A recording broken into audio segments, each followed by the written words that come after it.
Kwa majina naitwa Martha Kamenyi. Nimemaliza chuo kikuu cha Jordan.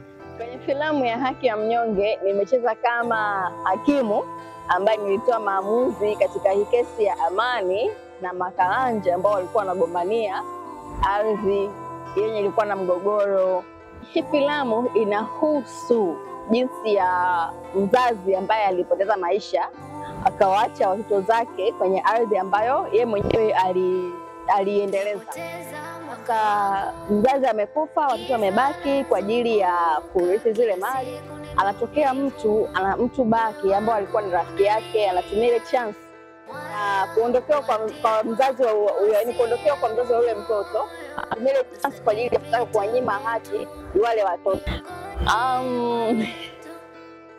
Ugumu uliopitia kwenye kushuti ni kushuti ni kazi.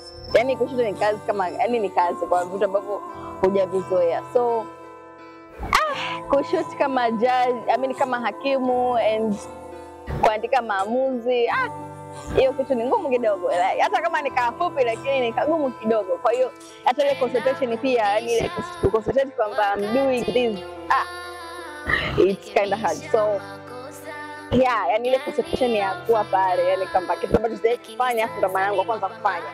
Hapo ndo ugumu ulipokuja.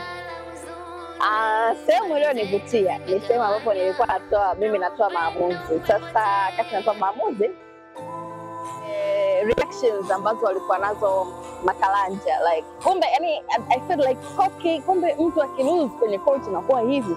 Oh my god, wow. So I felt like wow, kumbe mtu akilose kwenye mahakama, some way. So ile sehemu ilinivutia sana. I felt like I was a magistrate in the meantime, but that scene was perfect. Napenda kutoa shukrani zangu kwa subscribers wote ambao wamesubscribe our YouTube channel. Nashukuru sana, mwitikio ni mwingi, watu wameitika, yaani wanazidi kuitika day after day. Shukuru sana.